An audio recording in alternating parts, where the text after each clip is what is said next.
sebelum pembelajaran kita melakukan absensinya lewat foto yang ada di komputer kita. Jadi diharapkan seperti biasa kamera dibuka sebentar, terus kita foto, setelah itu kita melakukan pembelajaran mata kuliah tata teori perencanaan pembangunan.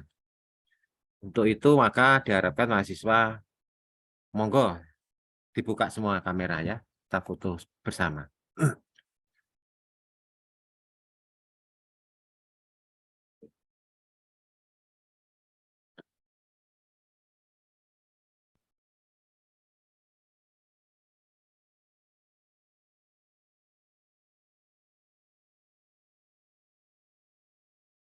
Monggo dibuka yang Mas Rafaelino,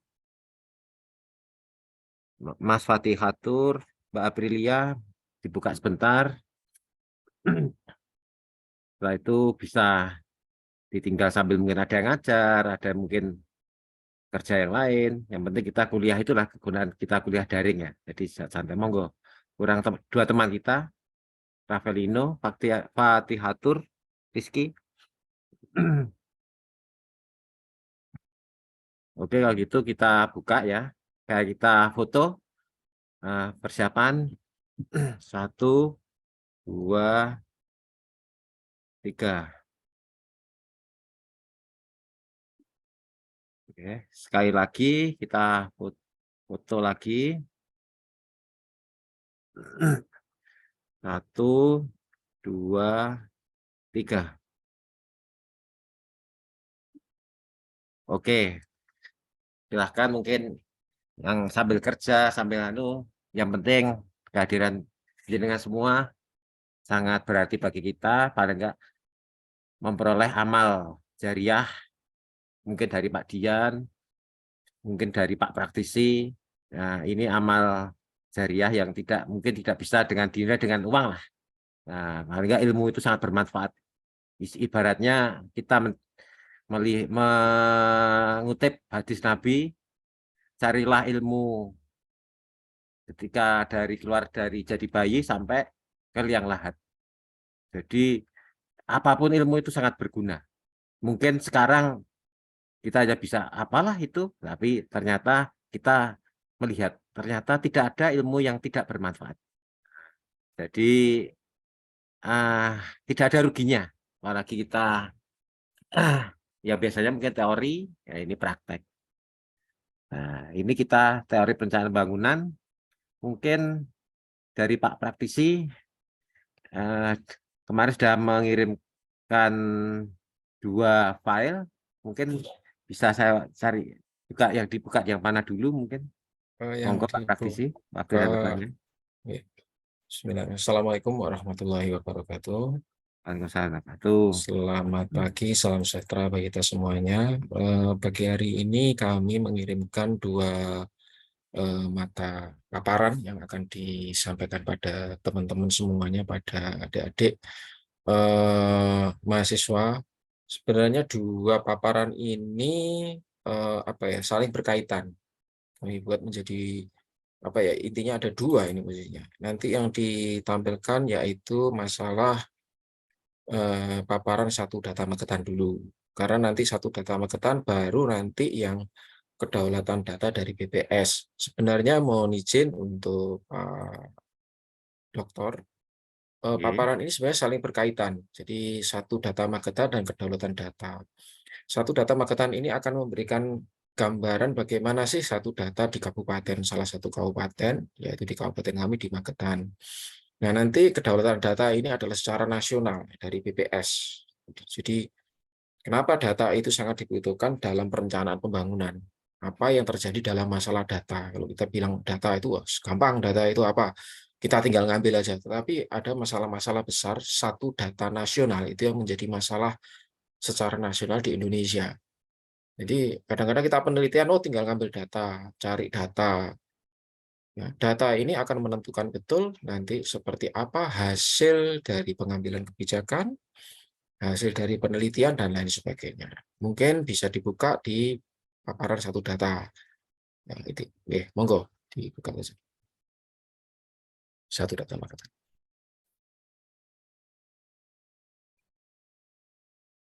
Ya, Nah, sudah kelihatan, sudah kebaca kah ini teman-teman satu yang lainnya? data Magetan ini kami paparkan pada bulan November 2022.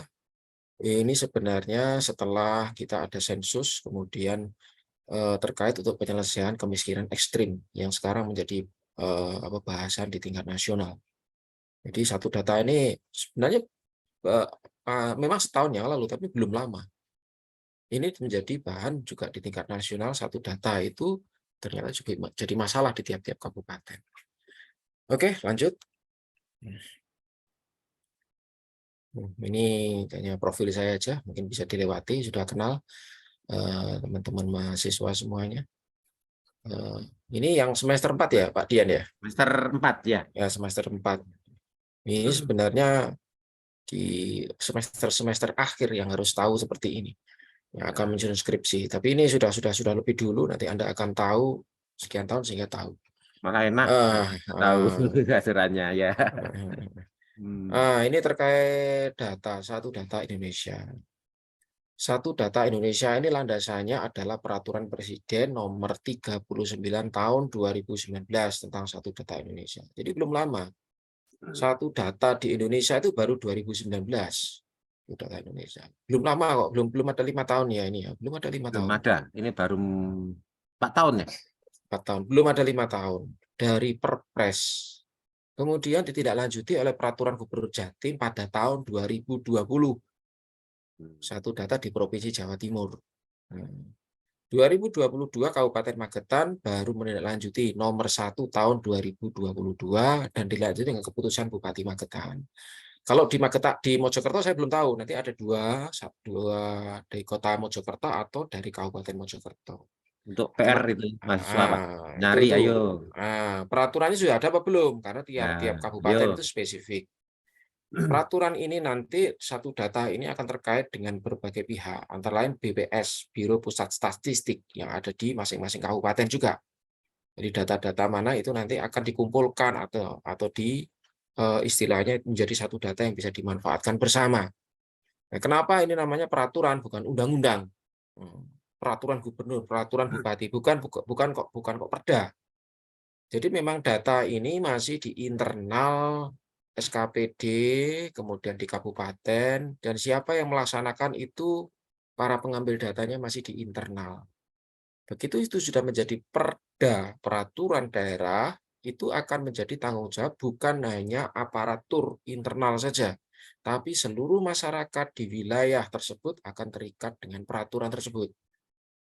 Nah, ini kan masih peraturan bupati ya, keputusan bupati. Ini biasanya internal ini. Pembentukan forum satu data. Ini yang terlibat orang-orang BPS, orang dalam semuanya. Belum sampai melibat kepada masyarakat, forum satu data itu. Nanti ada peran masyarakat begitu, ada peraturan lebih di atasnya bupati. Ini teknis sekali. Saya tidak akan menyebutkan di perpresnya, pergubnya, atau peraturan bupati atau keputusan bupatinya, tidak. Karena itu sangat teknis sekali di dalamnya. Jadi ini saya coba hanya kita sampaikan secara kulitnya saja. Jadi nggak sampai itu cari data itu begini, sensus di sini itu nggak sampai seperti itu. Jadi ini kulitnya saja supaya teman-teman bisa tahu. Kalau teknis luas sekali. Bahasan satu data ini tidak selesai dalam waktu 1 bulan. Jadi sejak tahun 2019 dan ini belum selesai di tingkat nasional sampai dengan saat ini. Jadi sangat kompleks di dalamnya. Saya ngasih gambaran secara umum saja seperti itu. Oke, lanjut dalam dasar hukumnya. Kemudian Peraturan Presiden Nomor 39 Tahun 2019. Nah, satu data Indonesia itu dimaksudkan apa sih? Jadi satu data Indonesia dimaksudkan mengatur penyelenggaraan tata kelola data yang dihasilkan oleh instansi. Jadi oleh instansi loh ya, bukan oleh masyarakat ya. Mengatur penyaluran data yang dihasilkan oleh instansi pusat, dari di pemerintah pusat dan daerah. Jadi kabupaten-kabupaten ini. Untuk mendukung perencanaan pelaksanaan, evaluasi, dan pengendalian pembangunan. Nah, saya tadi sempat menyindir, jadi data ini digunakan untuk apa sih nanti ke depannya? Untuk perencanaan. Jadi bagaimana kita merencanakan pembangunan itu dengan data yang ada. Misalkan data-data yang valid di bawah itu data di apa sih? Di Mojokerto. Di Mojokerto paling banyak apa? Industri. Arah pembangunan arah ke sana, direncanakan ke sana. Tapi kalau di Mojokerto itu dominan untuk misalkan datanya ternyata di bawah itu karena kelautan atau makanya perencanaannya akan cenderung ke laut. Tentu dengan data itu yang benar akan mendukung perencanaan bangun. Apa saja yang dibutuhkan dari data-data yang valid itu, sehingga nanti pada saat perencanaan menganalisanya itu tepat. Melaksanakannya sasarannya juga tepat. Kemudian mengevaluasinya dari sekian datanya, serta mengendalikan nanti gimana. Nggak mungkin misalkan daerah perdagangan itu di daerah kota, misalkan yang paling ramai di Mojosari, ya kan arahnya ke sana, ke Mojosari. Tidak mungkin ditaruh di mana, di Gondang atau di mana yang mungkin tidak ada kalau perencanaan dan sebagainya. Gedek. Itu, nah di Gedek yang sepi nggak mungkin ke sana, karena perencanaan pasarnya di Mojosari misalkan seperti itu. Jadi perencanaan, dievaluasi, dan lain sebagainya. Satu data. Ini yang tingkat kabupaten dan tingkat nasional. Sama seperti tingkat nasional, datanya itu apa saja yang didukung.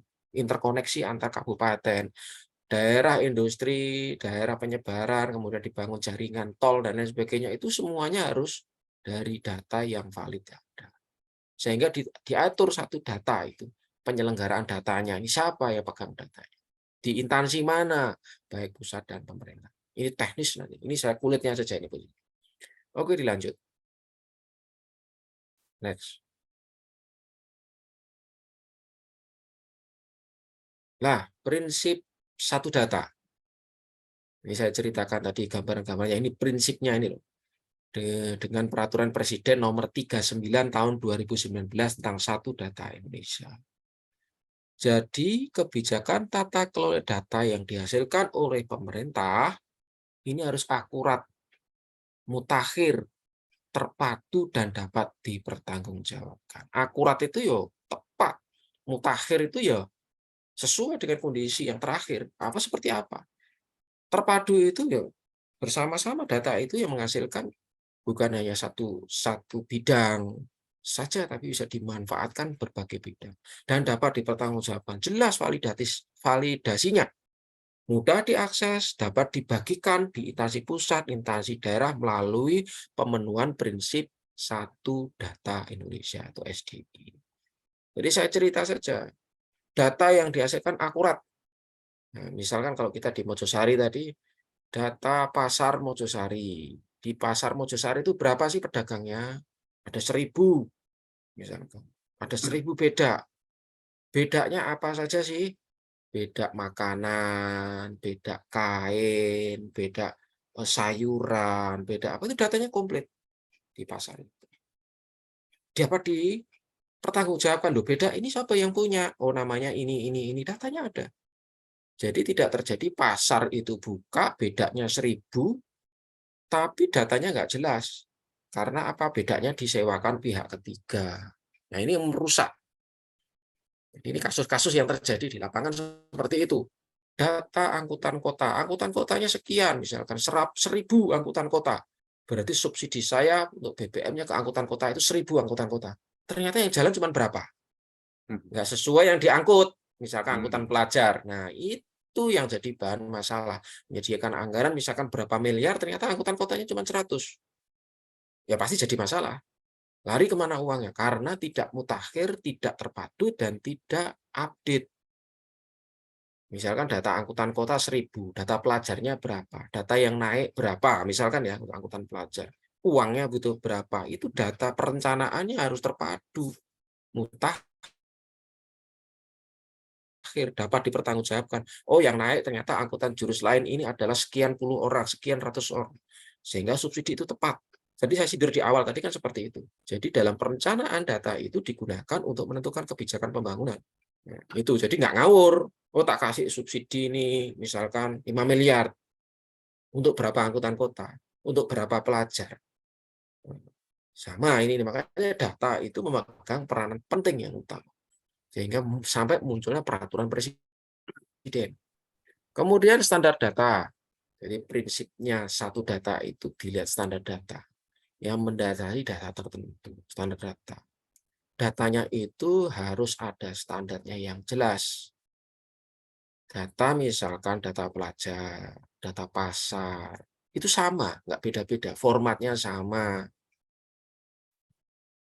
Datanya mendasari apa? Misalnya data pedagang, ya pedagang. Seret, tentang pedagang. Oh, pelajar, tentang pelajar. Seret. Pelajar di Mojosari itu jumlahnya berapa? Datanya dari Dindik dengan datanya Dinas Pendidikan dengan datanya dengan DLLAC bisa sinkron.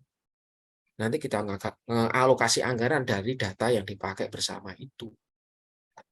Nah, kemudian interoperabilitas. Nanti dulu. Untuk probabilitas data dibagikan antar sistem elektronik dan saling berinteraksi. Interoperabilitas. Jadi kalau tahu misalkan data pelajar yang punya data adalah Dinas Pendidikan. Pelajar yang naik angkutan kota, berapa? Harus sinkron dengan DLLAC. Oh, ternyata datanya itu standarnya kan kita bisa ngambil toh. Oh, di Mojosari itu pelajarnya ini jumlahnya sekian. Ada data di Dinas Pendidikan. Standar datanya yang naik angkot apa ada posisinya. Tapi kan bisa disusun juga nanti. Naik angkot. Terus data dari DLLAC, angkotannya jumlah sekian. Dari DPKAD, dari Dinas Keuangan, alokasi data dengan Bapeda merencanakan anggaranmu berarti untuk nyubsidi angkutan kota, angkutan pelajar itu jumlahnya sekian. Bisa dibagikan data Dinas Pendidikan, DLLAC, kemudian dari keuangan terkoneksi, berinteraksi, bisa berbagi. Sehingga aplikasi di jumlah pelajar, aplikasi data di keuangan, DPKAD, kan ada aplikasi keuangan ya, dan aplikasi dengan DLLAC, jumlah angkutan kota itu saling bisa interaksi. Nggak terjadi misalkan pelajarnya hanya 100, angkutan kotanya 200, ya nggak mungkin. Jadi tidak sesuai kalau terjadi seperti itu. Bisa data itu bermanfaat dan tidak salah dalam perencanaan. Nah, itu interoperabilitas itu bisa saling interaksi, bisa saling dimanfaatkan. Kemudian metadata. Nah, metadata informasi dalam bentuk struktur dan format yang baku. Jadi formatnya itu sama, enggak senasional BWDW, Magetan begini, Mojokerto begitu, Surabaya begini. Nah, itu bingung. Jadi formatnya sama, strukturnya sama, formatnya baku. Format pelajar itu sama, isinya yang beda. Sehingga pada saat mencari, menggunakan, mengelola informasinya mudah. Oh, format di kolom ini tinggal diambil ceprot, diambil di sistem aplikasi, tinggal diinjekkan di aplikasi langsung seret masuk. Atau mungkin pada saat membangun aplikasi, itu sudah jelas sama dengan data yang dimiliki oleh kabupaten atau para pencari data atau input datanya. Sehingga lebih mudah, nggak lari ke sana kemari. Metadata adalah bentuk struktur format yang baku. Jadi sama, data pelajar di Mojokerto, data pelajar di Pacitan, data pelajar di Papua, itu sama. Sehingga secara nasional satu data, kalau mencari siswa pelajar usia sekian di tingkat nasional, tinggal lihat, nyumplahkan aja, seret, sama.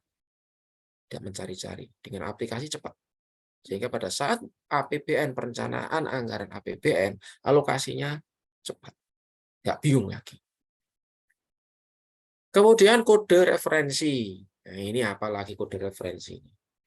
Kode referensi ini adalah karakter yang mengandung, menggambarkan makna, maksud, norma tertentu sebagai rujukan identitas data yang bersifat unik. Ini teman-teman mahasiswa bingung, apa ini referensi? Kode referensi. Referensi. Kalau kita yang di lapangan tahu, kode referensi itu apa misalkan? Kayak bank ya, ada referensi ya. Ini kodenya ada, kode data itu ada. Misalkan data kependudukan, data persuratan, dan lain sebagainya. Kalau misalkan surat menyurat itu ada kode surat. Kode surat. Secara nasional sama. Kalau orang umum mungkin nggak paham, tapi kalau secara dinas kita harus paham. Misalkan surat nomor 100, garing sekian sekian sekian, garing sekian sekian, garing tahun 2023. Begitu kode pertama 100. 100 itu pemerintahan umum, berarti surat ini mengandung pemerintahan umum. Misalkan kodenya 145 kependudukan, itu jelas. Kodenya 800 itu keuangan. Nah, ini Oh, teknis, nggak daftar. tahu, orang-orang nggak tahu. Jadi sudah ada kodenya, referensinya ada. Data pertanahan, kodenya ada sendiri. 005 undangan, itu ada. Jadi nggak mungkin kode surat itu dibuat asal-asalan, tidak. Nah, itu kalau surat ya. Kalau referensi data sama seperti itu. Kodenya apa? Nah, misalkan kode wilayah. Di tiap provinsi, di tiap kota itu ada kodenya sendiri. Dari Departemen Dalam Negeri itu ada kodenya. Misalkan 10.025, 10.013. 10 itu Jawa Timur, 13 itu Mojokerto. Nah, kalau baru lihat nomor surat udah tahu kita, oh ini surat dari Kabupaten Mojokerto. 10.11 itu kabupaten mana? Itu jelas. Nanti baru kode instansinya, baru tahun berapa dibuat di situ. Di registrasinya nomor berapa. Jadi kita baru lihat kodenya akan tahu. Kode referensi. Kode data juga sama seperti itu. Itu kode apa saja. Saya tidak jelaskan secara spesifik di sini, tapi teman-teman masuk akhirnya tahu, oh itu. Dan ini belum tentu loh ya, yang kerja sekian tahun paham. Nah, belum tentu. Karena kan praktek betul. Jadi kode referensi di karakter di data itu juga ada sendiri. Kodenya apa itu ada sendiri. Dan unik, berbeda. Identitasnya jelas. Ada aturannya dan ada rujukannya. Referensi itu datanya. Oke, ini prinsip satu data. Jadi ada prinsip standarnya jelas, interoperabilitas jelas, metadata, dan kode referensi. 4 prinsip ini yang dipegang sehingga nanti bisa dimanfaatkan datanya. Kalau itu semua sudah dipegang prinsipnya ini. Dan ini menjadi masalah tingkat nasional. Nanti akan saya ceritakan di sesi yang berikutnya. Akan tahu. Jadi kalau tahu di awal ini, nyambung di mata kuliah berikutnya akan tahu. Oke, ini terkait dengan prinsip satu data. Lanjut. Nah, ini masuk dan tujuan Perpres 39 2019 satu data Indonesia. Jadi satu data di Indonesia ini untuk mengatur penyelenggaraan tata kelola data. Jadi ngatur ya apa sih, nah ngelola data, mengelola datanya, menata datanya yang dihasilkan oleh pusat maupun daerah untuk mendukung perencanaan, pelaksanaan, evaluasi dan pengendalian pembangunan. Jadi data yang dihasilkan itu diatur, ditata, standar, nggak acak-acakan, bisa dimanfaatkan, dan bisa dibagi hasil. Nah, ini sehingga ini ya, jadi dari gambar-gambar ini, acuan, pedoman, dan penyelenggaraan tata kelola data. Ada acuannya dan ada pedomannya. Jadi buat data itu, orang kabupaten ini buat data ini. Dengan versinya sendiri. Tiba-tiba kabupaten A buat data ini dengan versinya sendiri.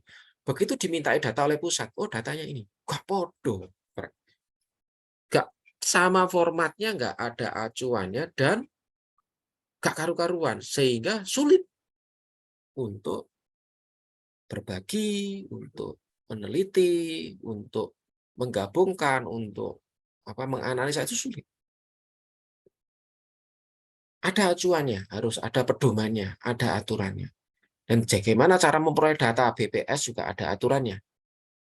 Data yang dibuat langsung, ada data yang melalui sensus. Nah, ada petugas secara khusus yang mensensus dan mempunyai kaidah-kaidah tertentu, cara-cara tertentu. Kemudian ketersediaan data yang akurat, mutakhir, terpadu, dapat dipertanggungjawabkan, mudah diakses, dan dibagi pakai antar instansi. Nah, ini data. Itu ada gambarnya itu. Jadi kayak corong di atasnya itu, terus 010101 itu kode digital itu sebenarnya. Jadi data yang tersedia itu akurat. Jadi nggak bleset datanya. Kalau memang itu datanya 1.000 orang pedagang, ya pedagangnya ada 1.000 betul. Akurat, mutakhir, real time malah lebih bagus. Mutakhir itu sesuai dengan perkembangan terakhir. Mutakhir. Kemudian terpadu. Terpadu itu bukan hanya satu bidang aja, semuanya juga akan terlibat di dalamnya. Terpadu. Bukan hanya milik satu dinas, milik kabupaten, tapi terpadu. Semuanya saling mendukung dan lain sebagainya. Dapat dipertanggungjawabkan, jelas sehingga data itu sopo. Ini jari sopo, enggak. Itu jelas instansi yang membuat data yang bertanggung jawab jelas. Kemudian mudah diakses, siapa saja dapat mengaksesnya. Dapat melalui statistik Magetan dalam angka, buku kabupaten dalam angka, kemudian berbagai muara-muara data dan informasi, dan dibagi pakai antar instansi, mudah dipakai.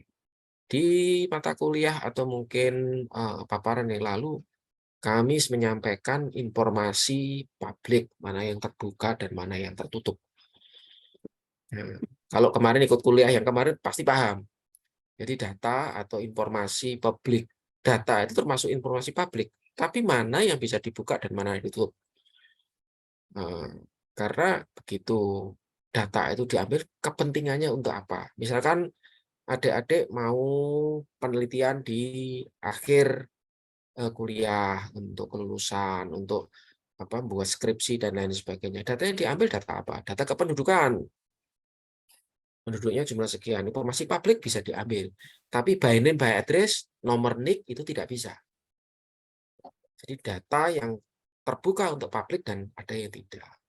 Data yang menghasilkan instansi, rata-rata instansi. Bisa lembaga survei bisa melakukan, bisa. Tetapi pertanggungjawabannya lembaga survei yang berbadan hukum atau siapa, atau LSM atau siapa, nah ini.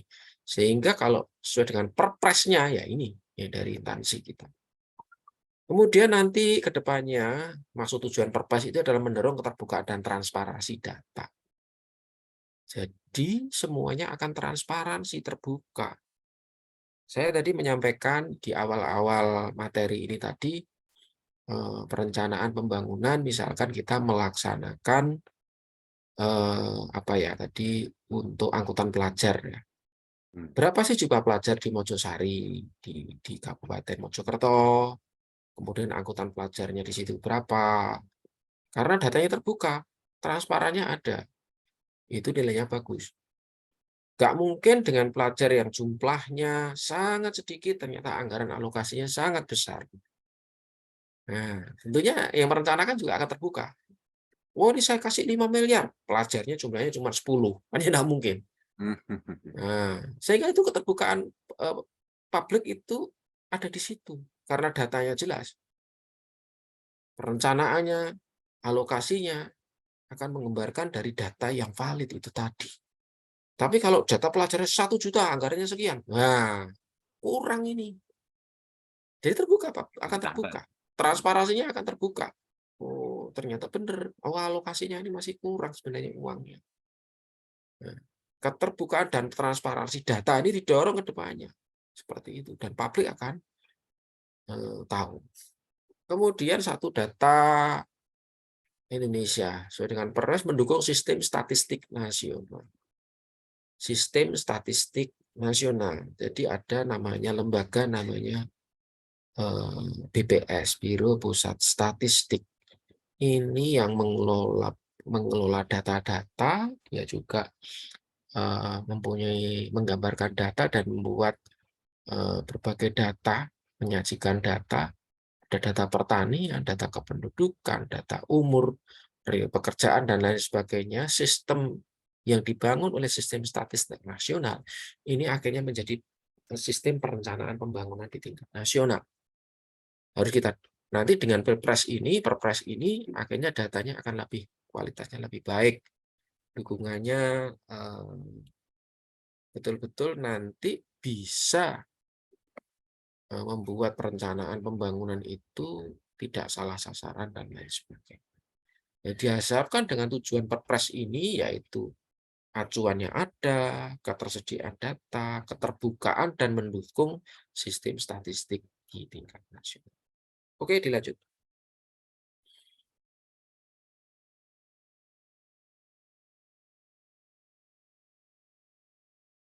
Nah, ini tahapan perencanaan data. Jadi, setelah dibentuk Forum Satu Data di Indonesia, tentunya ini cara-cara SATA atau Satu Data Indonesia dalam wadah komunikasi, koordinasi, dan fasilitasi untuk penyelenggaraan Satu Data Indonesia itu ada yang harus dilakukan. Jadi forum Satu Data Indonesia itu jalannya bagaimana sih di perencanaannya? Nah, sebelum forum Satu Data Indonesia ada, itu ada pra-nya dulu. Sebelum forum Satu Data itu dibentuk ya, ada pra-nya. Nah, pra forum Satu Data Indonesia sebelum dibentuknya itu adalah identifikasi data. Identifikasi data ini tahapan untuk menginventarisasi ketersediaan dalam data dalam satu instansi. Diidentifikasi dulu sih di pra-nya itu. Misalkan di dinas DLLAJ atau mungkin dinas perhubungan. Apa sih data yang tersedia di sana? Diinventaris dulu. Oh, ternyata data angkutan kota. Oh, data ruas jalan. Itu dilihat. Oh, datanya tersedia ini. Kemudian data apa lagi? Kalau di dinas pendidikan mungkin jumlah pelajar. Kalau di dinas perindustrian dan perdagangan mungkin data pasar. Kalau di PU ya tentu ada ruas jalan tadi, ada infrastruktur dan lain sebagainya. Jadi diinventaris di tiap datanya dalam instansi itu apa saja sih tersedia. Oh ini. Kemudian harmonisasi data. Ini adalah kegiatan untuk memetakan kondisi implementasi standar data dan menyelesaikan tumpang tindih penyelenggaraan antar produsen data dalam suatu instansi. Jadi dipetakan implementasi standar datanya itu bagaimana.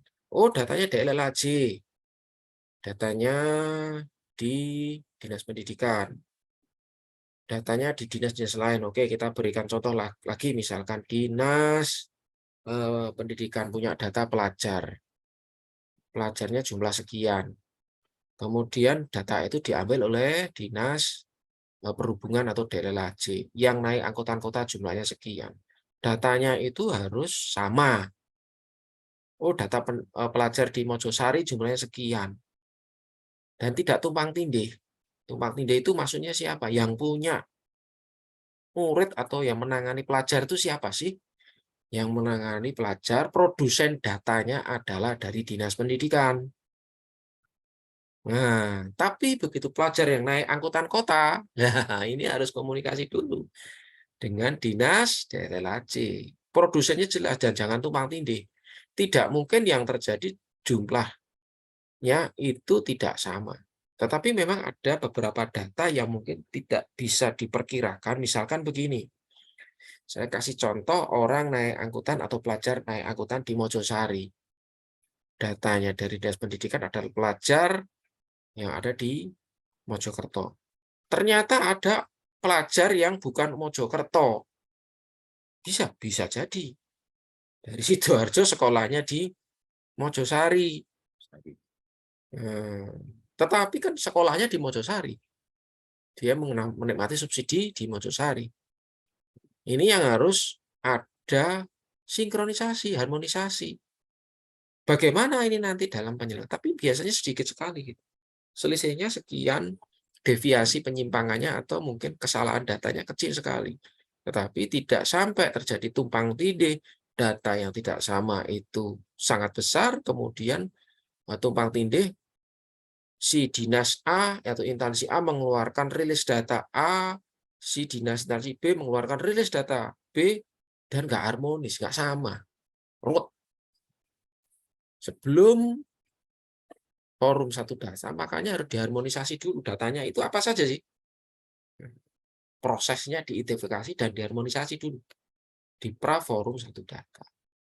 Kemudian saat forum Satu Data, nah di sini nanti di forum Satu Data pembahasan daftar data dan data prioritas. Data-data itu banyak sekali daftarnya.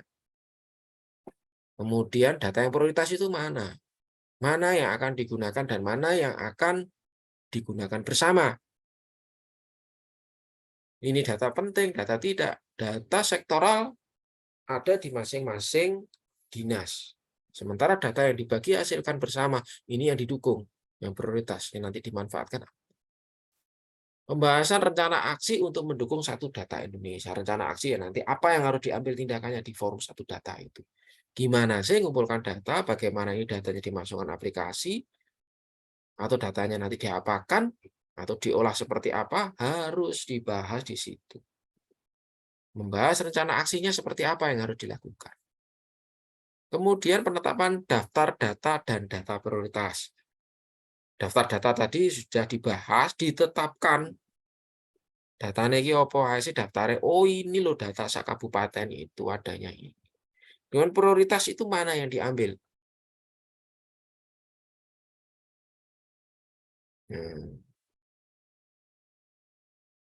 Kalau sudah ditetapkan, jelas. Oh ini loh ya ditetapkan datanya ini. Tadi baru dibahas. Kemudian ditetapkan menjadi mempunyai legitimasi.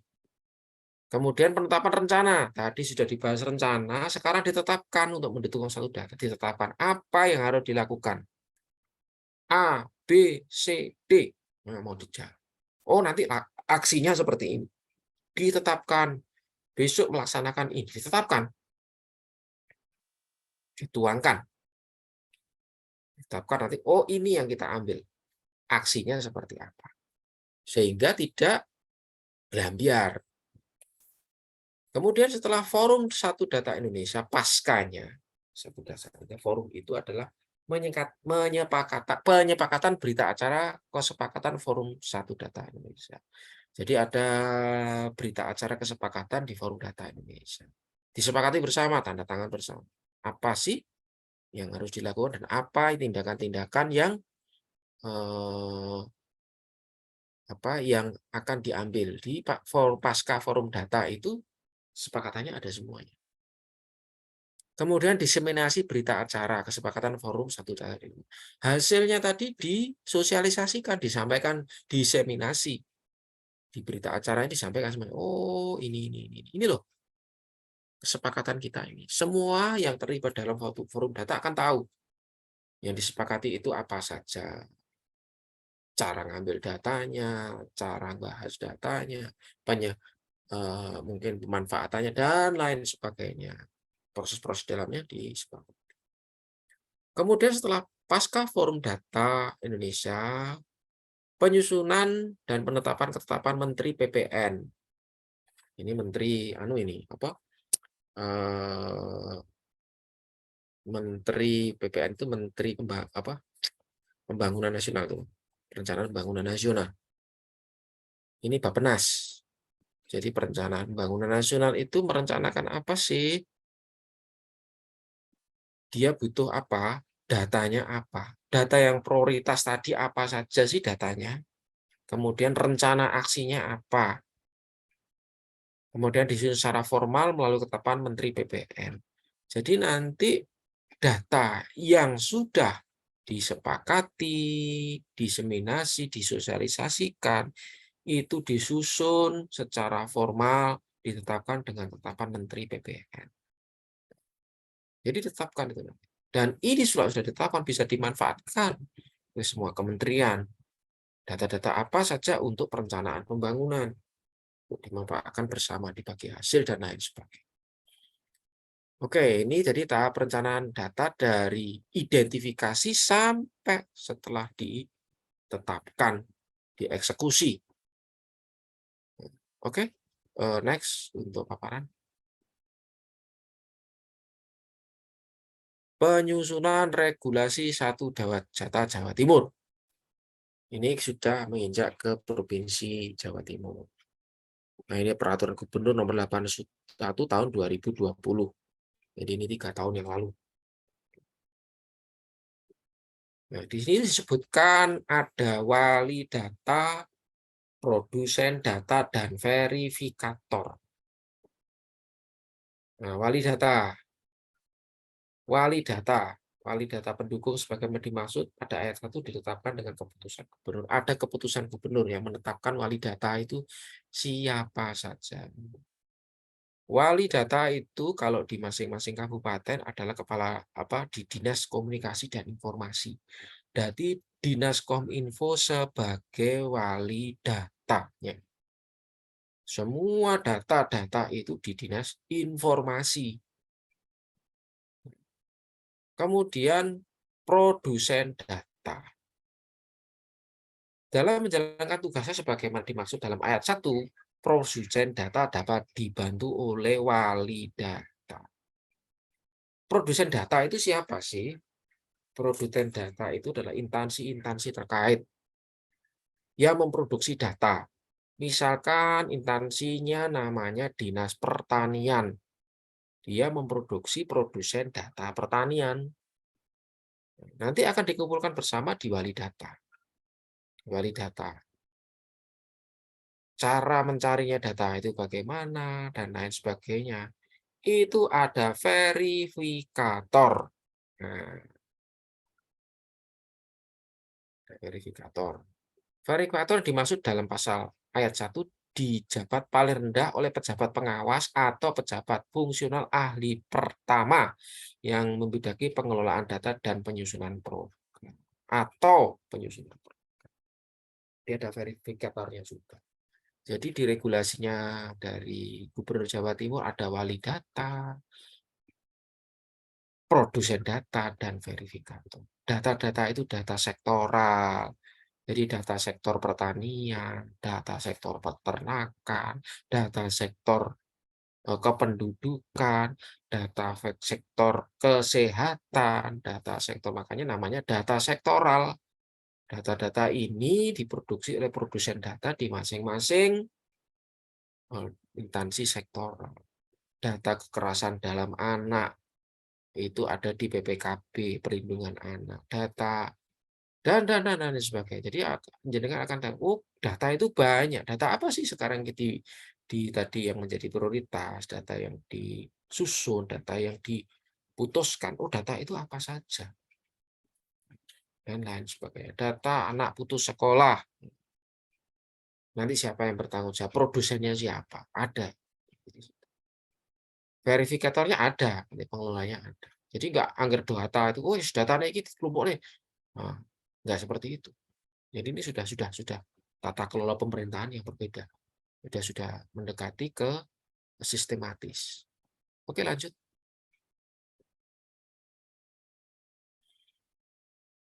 Nah, ini penyelenggaraan satu data. Apa yang diselenggarakan dalam penyelenggaraan satu data itu apa saja sih yang dilakukan? Jadi yang dilakukan dalam satu data itu penyelenggaraannya adalah satu perencanaan data. Yaitu kegiatan penentuan daftar data yang akan dikumpul di tahun selanjutnya. Jadi kita mau buat data apa saja direncanakan dulu. Di tahun ini. Sensus data pendudukan, sensus pertanian, sensus ekonomi. Daftar data akan dikumpulkan di tahun selanjutnya. Sensus ekonomi misalkan. Sensus ekonomi. Data apa sih di ekonomi? Data UMKM. Data apalagi misalkan data jumlah UMKM, data apa produk-produk pertanian atau UMKM-nya apa saja. Masuk UMKM itu apa saja datanya ada semuanya. Ditentukan dulu. Yang akan dikumpulkan di tahun berikutnya. Harap di sensus itu apa? Mungkin data keuangannya yang bersangkutan. Data apa? Itu yang terkait dengan masing-masing sektoral untuk mendukung data yang valid. Kemudian pengumpulan data. Melalui kompilasi produk administratif yang diselesaikan secara periodik dengan periode pengumpulan data diserahkan kepada wali data. Wali datanya di Kominfo. Jadi kompilasi produk administrasi secara periodik. Jadi ada waktunya, ada administratifnya jelas, secara periodik, kemudian diserahkan kepada wali data. Pengumpulan data ini periodik. Saya berikan contoh pengumpulan data, misalkan data harga bahan kebutuhan pokok. Itu kan naik turun terus ya. Nah, itu. Jadi ada waktunya periodik. Cara ngambil datanya administratifnya bagaimana, mekanisnya bagaimana, penyampaiannya itu kapan, periodiknya ya, seminggu sekali, sebulan sekali, setahun sekali, tiap hari atau bagaimana. Periodenya pengumpulan data itu ada.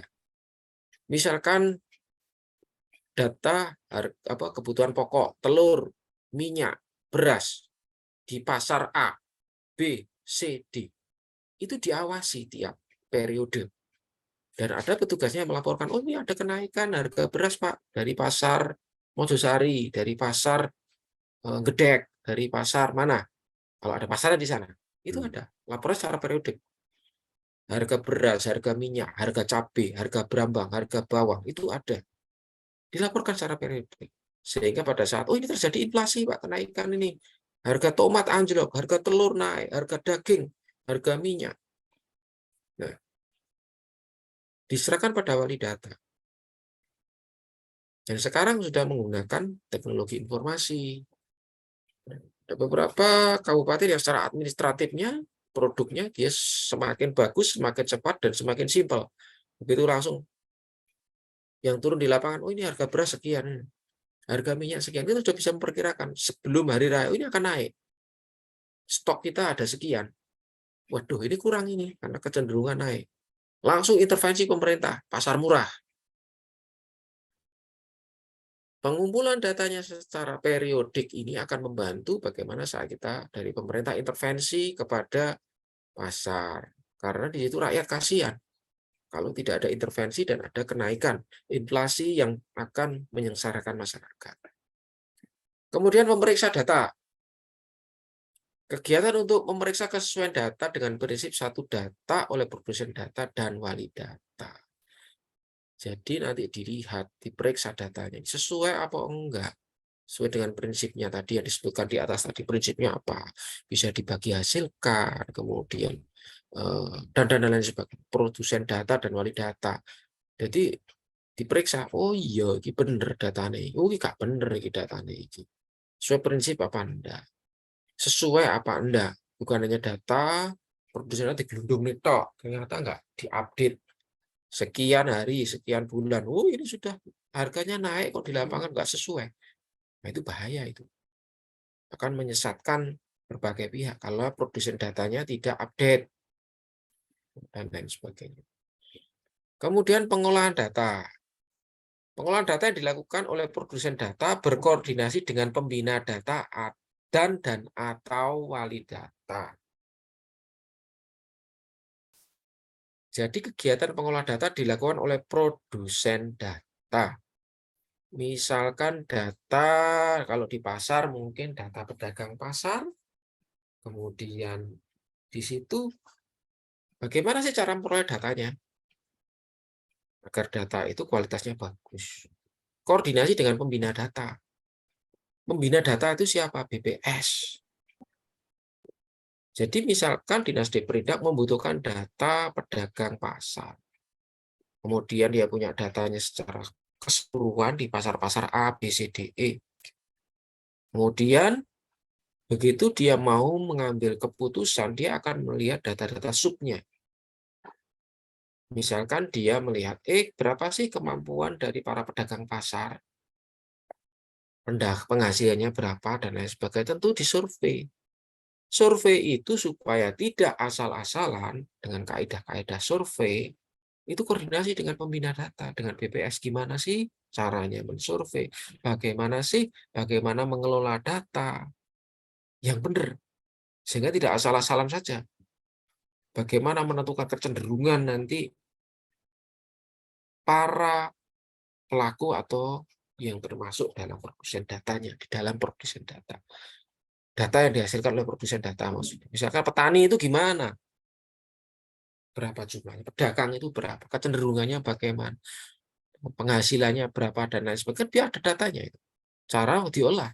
Rata-ratanya berapa? Pembina data mengolah. Beserta wali data. Oh, ini masukannya begini. Ini masuknya di subsektor ini dan lain sebagainya. Itu seperti itu. Jadi diolah data itu sehingga data itu nggak paling kemelecer. Sama seragam. Seragam itu maksudnya strukturnya. Kemudian penyelenggaraan satu data adalah penyebarluasan data. Bagaimana data ini disebarluaskan kepada pengguna data. Jadi setelah pengolah data sudah diolah, data ini disebarluaskan. Penyebarluasan data kepada pengguna data. Penggunanya siapa saja? Ya, termasuk adik-adik mahasiswa ini besok. Adik-adik akan meneliti, misalkan buat penelitian apa sih pada waktu pada waktu skripsi ya, pada waktu skripsi. Saya akan meneliti tentang pemerintahan Kabupaten Mojokerto. Apa diteliti?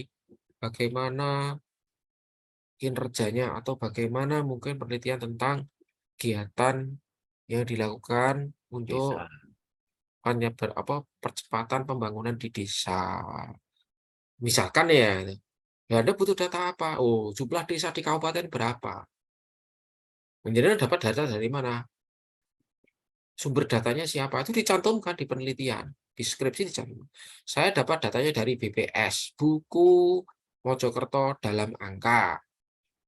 Saya mendapatkan dari ulasan Bapeda. Saya mendatangkan data dari media sosial, dari berita, dari koran.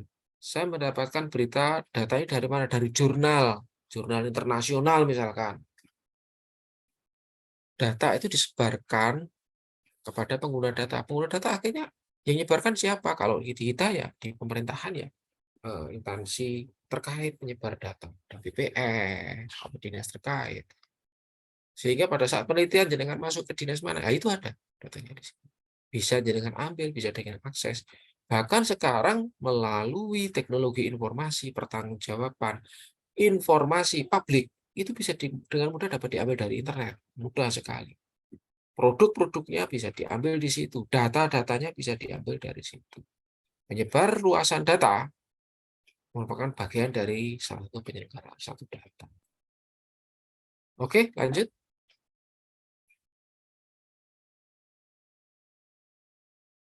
Peraturan Bupati Magetan. Ini sudah ada nomor 1 tahun 2022. Kalau tahun nomor 1 itu berarti awal-awal sudah mendahului untuk buat peraturan bupati. Biasanya di awal tahun kalau seperti ini, atau mungkin tidak ada aturan-aturan peraturan bupati sebelumnya. Jadi itu sudah mendahului tahun 2022. Satu data itu sangat dibutuhkan, nomor 1 tahun 2022. Nggak tahu kalau di Mojokerto nomor berapa, di kabupaten atau di kota. Sudah dibuat peraturannya atau belum, tapi saya kira hampir sama sudah buat peraturan. Oke, lanjut. Lanjut. Apakah tujuan satu data Magetan? Kalau tadi nasional ya, ini kalau di Kabupaten Magetan. Nggak tahu kalau di Mojokerto. Saya kira tidak terlalu Beda. berbeda jauh. Jadi tujuan satu data Magetan itu adalah mewujudkan data akurat, mutakhir, terpadu, terintegrasi. Sama dengan pusat, dengan provinsi, tapi sama.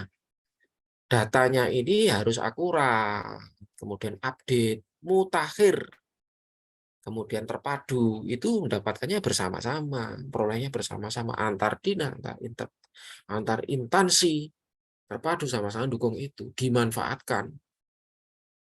Sama-sama datanya itu tidak berbeda, kemudian terintegrasi. Satu data dengan satu data lainnya, itu bisa dibagi hasilkan, terintegrasi. Begitu kita buka aplikasi jebret, kita lihat datanya. Datanya yang ada di aplikasinya si dinas A dengan dinas B itu sama karena saling connect, terintegrasi, tidak berdiri sendiri. Misalkan data di PPKB jumlah anak itu sekian, yang sekolah sekian, tapi ternyata beda sama dinas pendidikan. Nah, wis gak podo, nggak terpadu, nggak terintegrasi karena mereka berdiri sendiri-sendiri. Itu nggak boleh.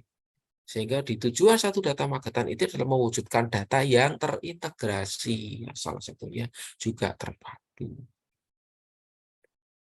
Kemudian tujuan satu data Magetan adalah dapat diakses oleh pengguna data. Pengguna data itu macam-macam, banyak pengguna data. Sebagai apa sih sebagai dasar perencanaan. Nah, ini tadi sudah saya sindir bagaimana merencanakan pembangunan butuh data. Jadi kita merencanakan, oh jumlah pelajarnya sekian, angkutan sekotanya sekian, anggarannya butuhnya sekian, direncanakan. Dasar perencanaan itu dari data yang digunakan. Kemudian sebagai pelaksanaan evaluasi, dievaluasi. Loh, angkutan kotanya sakmene, duitnya kok sakmene akeh, dievaluasi. Oh, ini nggak bener ini. Nah, yang terakhir adalah pengendalian pembangunan melalui perbaikan tata kelola data pemerintah di lingkup daerah. Jadi pengendalian pembangunan yang ada itu melalui perbaikan tata kelola data. Kalau datanya jelek, pengendalian pembangunannya juga jelek. Karena apa? Datanya tidak valid, datanya sulit didapat, datanya simpang siur. Tapi kalau perbaikan data kelola pemerintah atau data itu bagus, itu mengendalikan pembangunan. Nah, bisa membantu pembangunan perencanaannya akhirnya tepat, tidak meleset, tata kelolanya menjadi baik, dan bisa dipertanggungjawabkan. Bisa lebih terbuka, bisa dipertanggungjawabkan. Lanjut.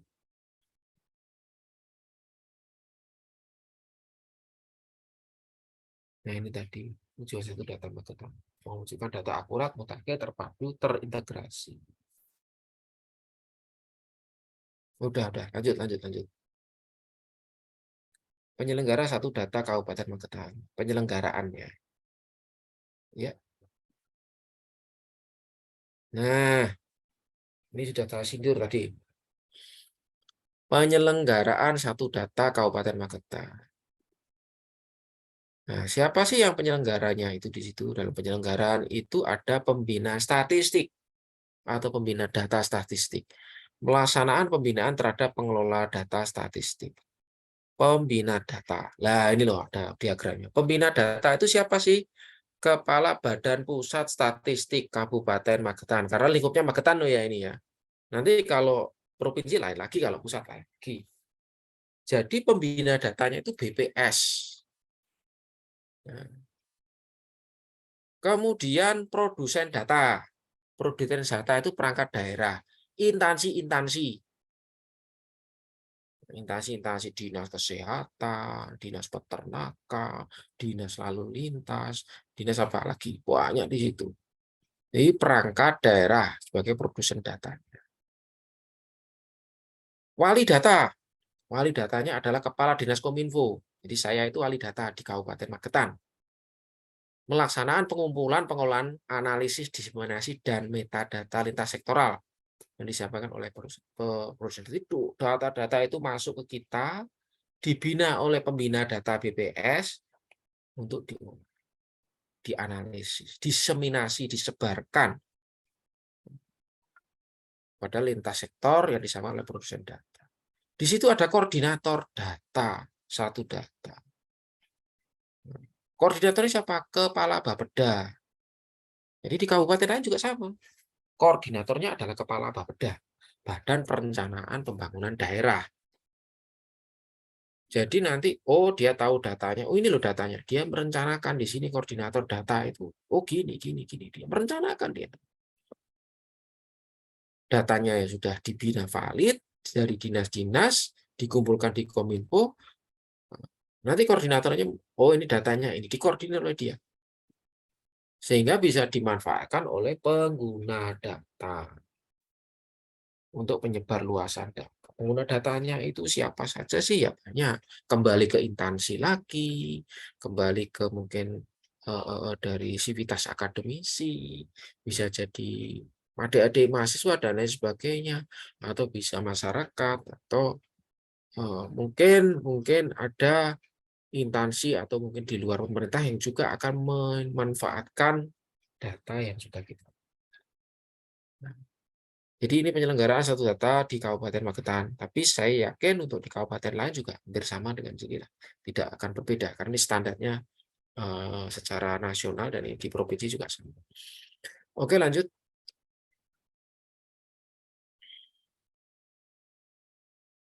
Keputusan Bupati Magetan tentang pembentukan Forum 1 Data Kabupaten Magetan.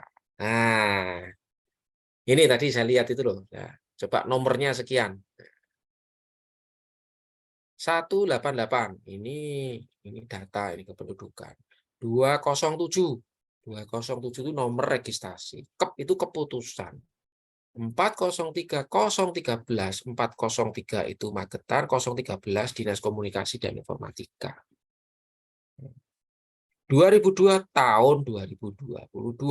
Jadi kita lihat nomor ini sudah tahu oh, ini tentang apa, yang mengeluarkan siapa, dari mana asal. Yang tadi saya sebutkan ada kode-kode tertentu yang itu bisa dipahami dan bisa dijadikan pengertian bersama. Oke, lanjut.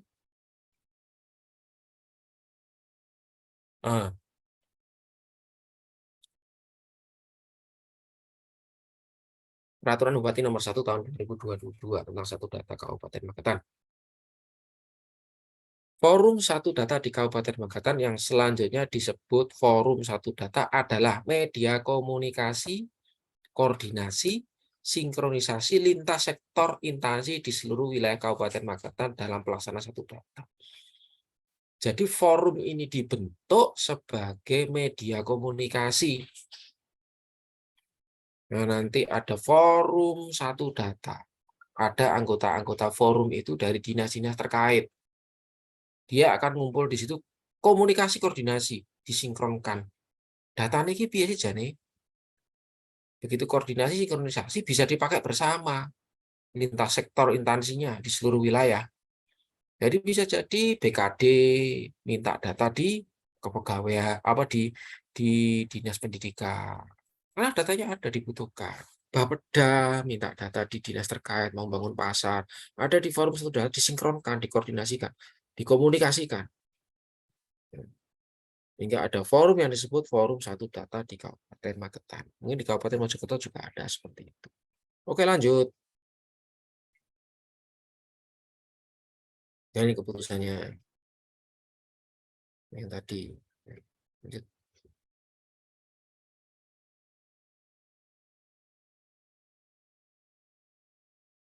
Nah, apa sih yang ada di Forum Data Magetan itu? Surat keputusan Bupati tentang Forum Satu Data. Itu susunannya ada di situ. Jadi, siapa sebagai penasehat data?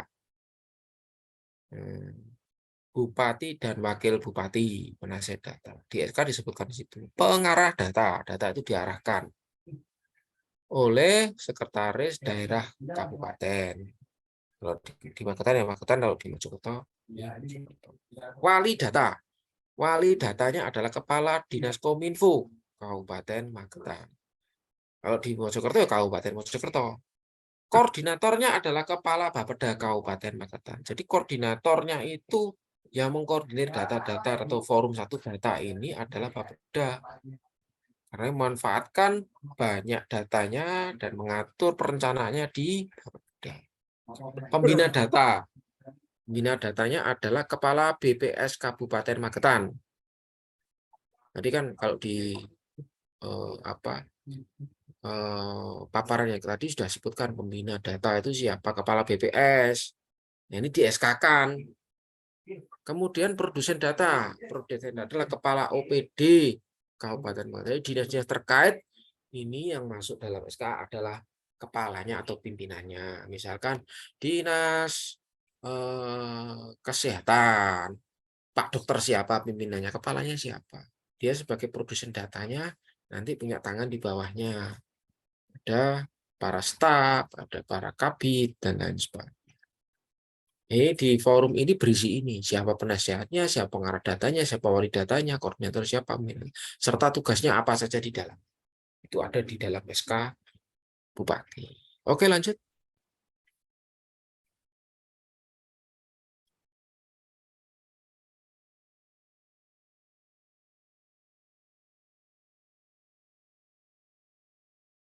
Forum satu data. Jadi penyelenggara satu data dibentuk sebagai media komunikasi, koordinasi, sinkronisasi, monitoring, dan evaluasi penyelenggaraan satu data wilayah daerah melalui forum satu data. Jadi forum ini diselenggarakan untuk komunikasi, koordinasi. Ketemu bareng-bareng, koordinasi. Oh, ini datanya gimana sih? Oh, ini gimana apa ada? Disinkronkan. Data dari Dinas KB disinkronkan dengan Dinas Kesehatan. Misalkan anak Magetan kabupaten layak anak, jumlah anak usia sekian itu berapa yang kena mungkin permasalahan, mungkin kurang gizi, stunting dan lain sebagainya, atau mungkin usia sekolah dan lain sebagainya, sinkron antara KB dengan Dinas Kesehatan dimonitor. Oh, ternyata dalam forum itu memonitor, oh ternyata seperti ini, dievaluasi. Waduh, ternyata banyak intervensi yang kita belum lakukan. Anak di Magetan banyak, oh banyak usia sekian sekian sekian yang produktif dan lain sebagainya. Sehingga nanti dalam forum satu data itu kita bisa ngobrol bareng, koordinasi dan komunikasi. Jadi penyelenggaraan dibentuk itu sebagai medianya untuk ngumpul itu. Kemudian pertemuan forum satu data dilaksanakan dalam rangka membahas, menyelesaikan masalah yang timbul, serta menghasilkan kesepakatan yang dituangkan dalam berita acara atau nota kesepakatan. Bisa jadi datanya itu beda, atau bisa jadi yang satu memproduksi data, satunya juga memproduksi, dan beda. Itu harus diselesaikan, dibahas. Permasalahannya timbul gimana? Oh, nanti angkanya beda. Ya, itu jadi masalah. Di forum itu ngomong-ngomongan, masalah-masalah ini diselesaikan. Dibuat kesepakatan, oh ya kalau gitu gini. Nanti pada saat kita data ini, nanti kita libatkan dinas A, B, C, kita sama-sama evaluasi lah. Itu di nota kesepakatan dan berita acaranya ada. Itu rapat di forum satu data. Ada masalah-masalah apa yang harus kita selesaikan di situ. Itu nanti terbahas juga dalam pertemuan yang berikutnya. Ada yang dibahas terkait penyelesaian masalah di data. Kemudian forum satu data dilaksanakan difasilitasi oleh koordinator secara periodik minimal 1 kali dalam setahun, minimal, atau paling sedikit 1 kali. Kenapa? Mosok nggak pernah mengadakan forum satu data atau rapat, padahal pada perencanaan pembangunan berikutnya pakai data ini. Kalau lebih banyak dari 1 kali, oh nggak apa-apa, malah bagus. Sehingga nanti sinkronisasi lebih cepat. Kemudian data-data lebih berkualitas dan lain sebagainya. Kemudian dengan adanya data yang akurat, mutakhir, terpadu, dapat dipertanggungjawabkan, dapat dipergunakan oleh pengguna data. Pengguna data itu ya banyak, ada mahasiswa, ada instansi pemerintah, dan lain sebagainya. Datanya akurat, mutakhir, nggak meleset, sesuai dengan kondisi real dan bisa dimanfaatkan untuk perencanaan pengambilan kebijakan. Baik itu dari dinas instansi terkait atau negara, atau mungkin dengan pihak swasta, atau mungkin dari badan-badan atau lembaga lainnya. Datanya akurat. Oke, lanjut. Terima kasih. Teman-teman semuanya, para mahasiswa, Pak Dr. Dian, ini secuplik terkait masalah data di Kabupaten Magetan dan terkait forum satu data. Forum satu data itu secara nasional ada di tingkat kementerian, di tingkat provinsi, dan di tingkat kabupaten. Satu data nasional itu masih menjadi permasalahan sampai dengan saat ini. Itu bahasan tingkat nasional. Karena apa? Karena datanya kadang-kadang itu berbeda. Data yang dirilis dari dinas A, dari kementerian A, bisa jadi berbeda dengan dinas B. Konyol itu yang terjadi. Ini jadi sorotan banyak pihak. Dan kualitas data yang bagus itu akan menghasilkan pengambilan keputusan yang bagus. Itu data itu asal-asalan, hasilnya juga asal-asalan. Bahkan mungkin bisa terjadi error, tidak sesuai, tidak bisa menyelesaikan permasalahan karena errornya sangat tinggi.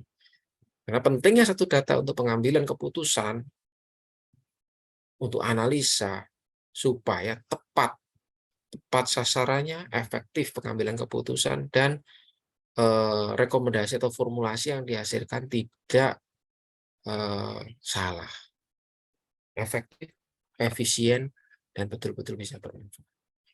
Itu mungkin materi yang kami sampaikan pada pagi hari ini. Kami aturkan kembali kepada Pak Dian yang membackup atau operator atau mungkin dari pihak universitas yang membantu kami atau untuk paparan pada siang hari. Untuk waktu kami serahkan kembali ke Pak Dian. Terima kasih. Assalamualaikum warahmatullahi wabarakatuh. Waalaikumsalam. Terima kasih atas pemaparan dan ilmu yang diberikan dari Pak Praktisi ini, Pak Cahya Wijaya. Dari situ ternyata banyak hal yang harus kita cermati ya, terutama untuk mahasiswa ini, paling nggak 1 tahun ke depan, atau 2 tahun ke depan ya, 1 tahun atau 2 tahun ke depan itu bagaimana mau membuat skripsi. Ternyata kemarin, pelajaran yang kemarin mulai bagaimana meminta data, bagaimana data itu diolah, nah, tidak sembarangan, pokoknya asal jadi ya, pokoknya sing penting piye enggak, ternyata melalui banyak tahapan. Nah, bagaimana supaya data itu jelas tidak ngawur. Ada suratnya, ada kode unik yang berbeda, terus ada tadi koordinator, wali data, ada verifikator, produsen data, ada yang sebagai biro statistik. Nah, mungkin ngambil data juga bisa langsung dari BPS ya Pak ya, mungkin Pak Praktisi sebenarnya. Oh ya, Itu untuk juga. data Hmm, itu data primer atau data sekunder yang nanti akan diambil. Bisa itu. data itu diambil dari BPS, instansi terkait, itu bisa. Oh, jadi Nah, bisa ya. tapi mahasiswa bisa Hmm. mengolah data sendiri. Nah, Nah, data itu mahasiswa misalkan ngambil data, dia ngadakan penelitian sendiri, mengolah data sendiri, kemudian dia menyebarkan kuesioner sendiri, mengolah data sendiri. Jadi datanya itu dia kuesioner sendiri, data. Nah, itu nanti kalau yang sudah apa ya, sudah penelitian, itu dibimbing dalam penelitian. Nanti dari universitas akan bimbing. Gimana cara mencari data? Oh, begini. ya, mata Berapa kuliah. Ya. populasinya yang diambil, datanya berapa. Kemudian uji T, uji F. Itu kalau kalau penelitian betul loh ya. Nah. Jadi diuji apakah ada korespondensi antara misalkan apa ya, misalkan jumlah Saling. pedagang pasar dengan Nah, apa pengeluaran belanja. Itu ada uji T, ada uji F. Kalau kalau betul-betul dilaksanakan itu posisinya. variabel T. Variabelnya variabel T, F itu diuji. Nanti ada grafiknya, ini betul apa enggak. Nah, itu sebenarnya sudah diolah oleh BPS. Hmm. Jadi data yang di BPS itu sudah matang. Oh, ini sekian. Nah, tinggal kita mencari keterkaitannya di situ. Pengaruh kedisiplinan pegawai negeri terhadap ini peningkatan PAD. Pengaruh ini apa misalkan kalau apa ya, kalau daerah wisata itu misalkan Nah, PAD-nya, cara PAD-nya PAD. itu naik karena ada apa semacam kok sosialisasi, Ya, periklanan dan lain sebagainya. Begitu diiklankan PAD-nya naik. Kan ngasih nah, korespondensi toh itu. harus Oh, ini diteliti. kalau diteliti, mahasiswa meneliti.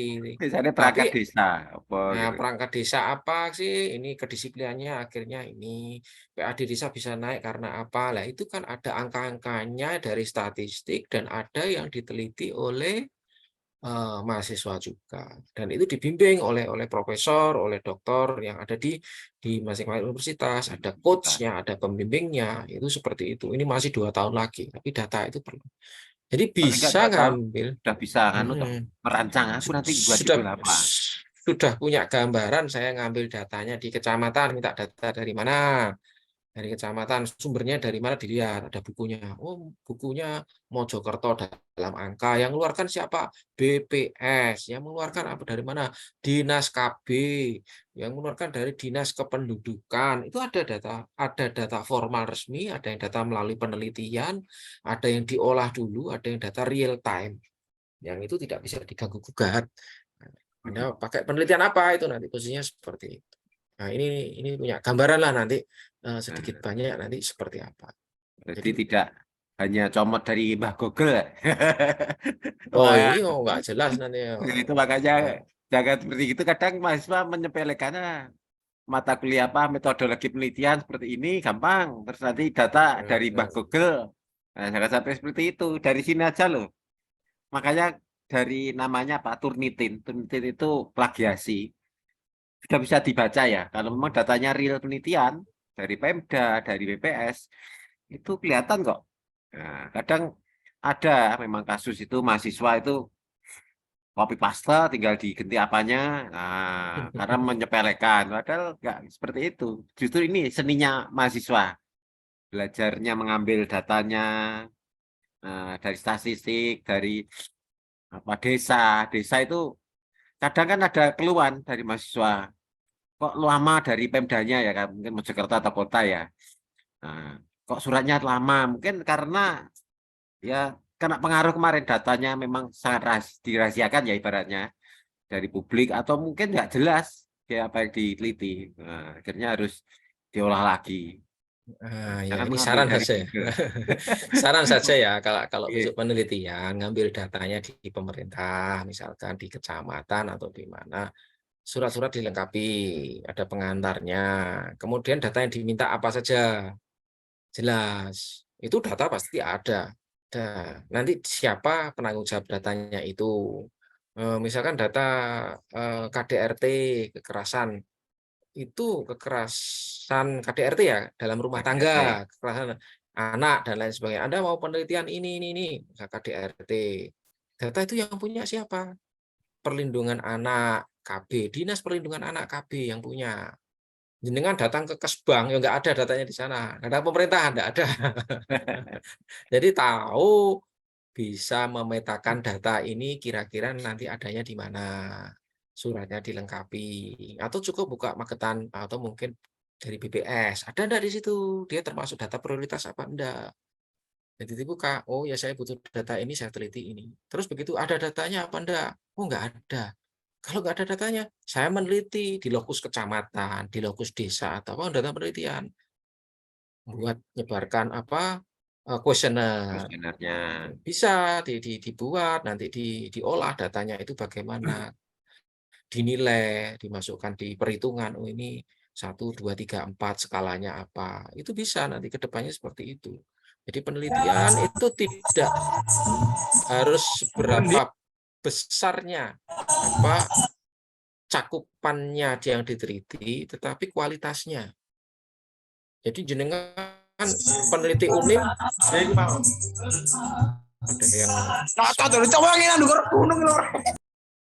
ada penelitian yang ngambil datanya secara nasional, padahal penelitiannya cuma tingkatnya lokal. Harus disesuaikan. Nah, jadi kita harus bisa melihat diri kita itu yang kita angkat itu berat, ringan, atau sedang. Yang diangkat di penelitian, tetapi kualitasnya yang bagus. Nah, tidak terlalu besar, kecil, tapi di situ bisa menemukan sih cara merumuskan masalah, cara mengambil data, cara menghitung data dan lain sebagainya itu bisa. Dan secara akademisi bisa dipertanggungjawabkan karena ada metode-metodenya. Ngumpulan data itu ada metodenya. Tidak sembarangan.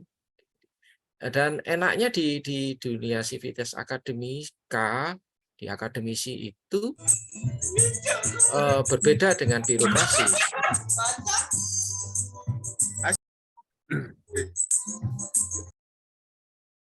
Pengambilan datanya kalau di di dunia akademisi, istilahnya apa yang jenengan lakukan itu adalah teori yang dibakukan dan ada disiplin ilmunya sendiri. Tidak langsung disalahkan, tapi kalau dipraktisi itu fatal. Lu ini dapat angka dari mana? Jembatan Fatal itu, ambruk. fatal. Oh iya, hitungannya itu, hitungan praktisi beda, Teori saya kondisinya terbantahkan. beda. Teori itu akan mendasari praktek. Nah, jangan sampai kita ninggal teori, karena ada disiplin ilmu yang harus kita hormati, kita akui, dan nggak mungkin suatu teori itu lahir kalau tidak ada prakteknya. Jadi ada kejadian-kejadian dan sudah ada diteliti. Akademisi mempunyai elit tersendiri di masalah penelitian. Jadi puncak tertinggi teman-teman mahasiswa ini nanti begitu mereka sudah bisa melaksanakan penelitian tugas akhir. Karyanya itu dan bagaimana sih nanti mengolah datanya, mendapatkan datanya dari Dari informasi yang telah saya sampaikan tadi. Pinter-pinter dan pandai untuk melakukan berbagai kegiatan yang substansi yang jenengan ambil, yang itu bermanfaat buat jenengan. Pola pikir yang dibentuk oleh mahasiswa itu yang dibutuhkan untuk nanti bagaimana bekerja secara sistematis atau mengambil satu keputusan atau tindakan-tindakan. Jadi semakin bagus kualitas penelitian itu tentunya juga prosesnya dan caranya ditempuh juga sistematis dan bagus. Memahami alurnya dengan baik. Bukan sekedar hasilnya, tetapi tahu prosesnya. Itu mungkin di data juga sama. Data itu bukan hanya saling comot saja, tapi ada kaidah-kaidah di dalamnya. Oh, cara ngambil datanya seperti ini. Juga ada surveinya. Nah, ini mungkin berbagi pengalaman Pak Dian, Pak Dr. Dian. Saya dulu juga seorang petugas sensus juga karena dulu di era tahun 2003 di kecamatan dulu saya petugas sensus, betul-betul sensus.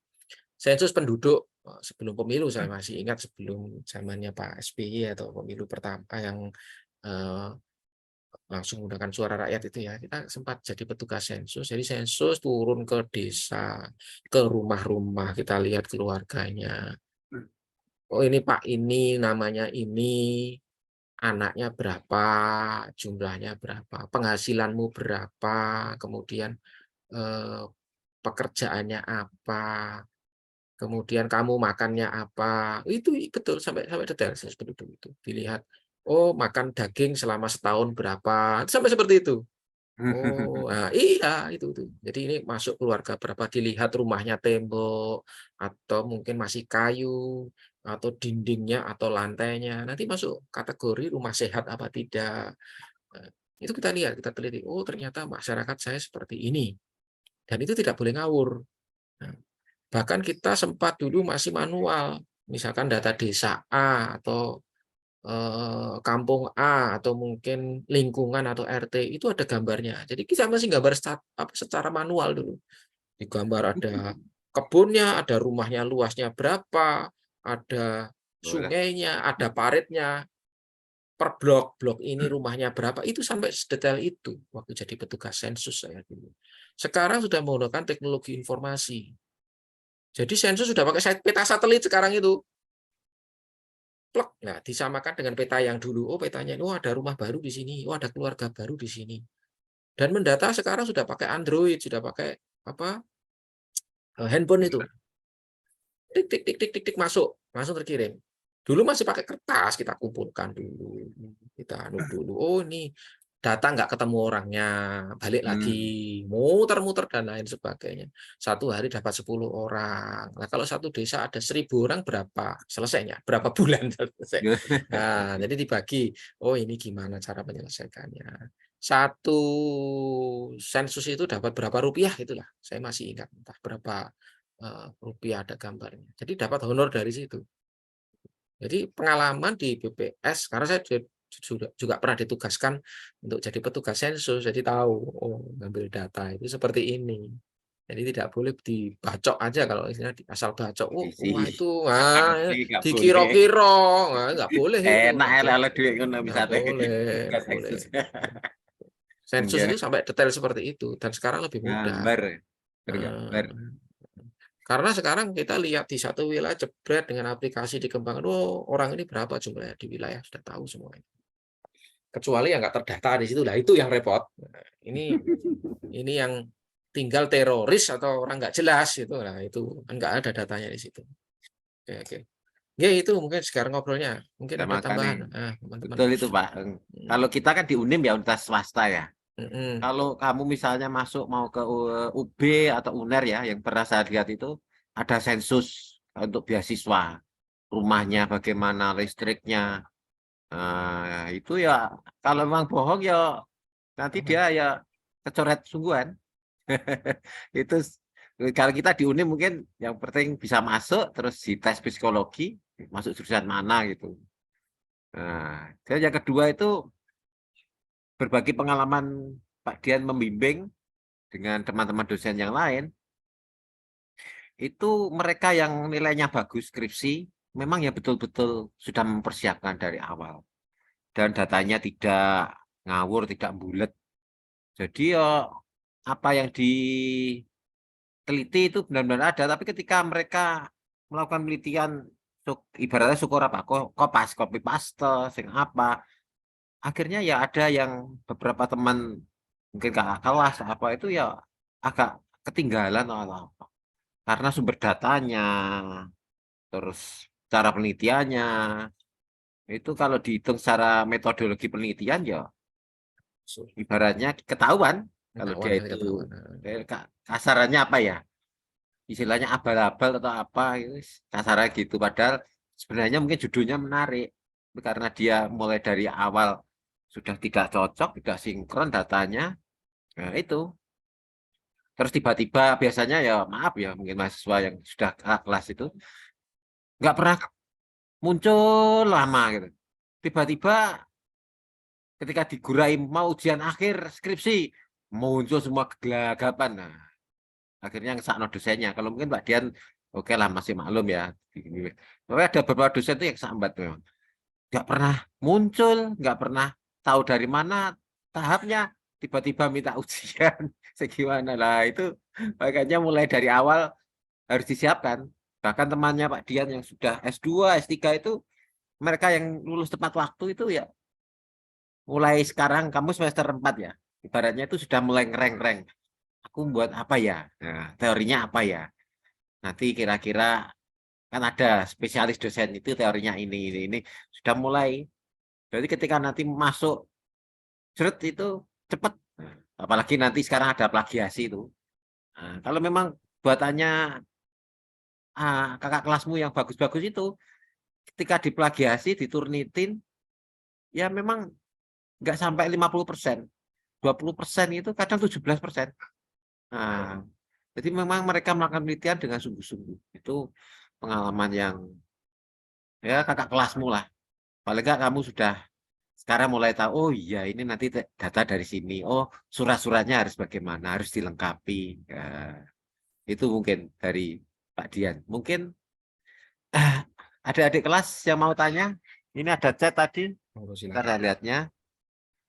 Ini saya bacakan ya dari teman kita bertanya, kemarin kan ada waktu ikut pendataan data. Beberapa masyarakat bertanya, bentar, buat apa sih Mbak di data terus kalau hasil kemasyarakatan tidak ada? Jadi gimana Pak cara meyakinkan ke masyarakat kalau pendataan sensus itu penting? Nah, Ya, bener, bener, bener, ya itu bener. tidak apa-apa ya. Ya, ini Kalau kasus ya, kasus di Bro. lapangan ya, kasus di Oke. lapangan. Rata-rata kan di data itu, nek masyarakat, wah ini pasti dapat bantuan. Nah, mau di data. Oh, pelanggarannya bisa bantuan. Pikirnya, wah ini tapi dapat bantuan, ini nggak dapat bantuan. Nah, kita bisa memaklumi masyarakat-masyarakat yang mempunyai kasarannya ya, pemikirannya dengan apa yang dilihat. Wah, ini data kayak opo sih, dan lain sebagainya. Di data itu sebenarnya sangat penting untuk perencanaan, dan data yang valid itu akan membuat perencanaan lebih bagus.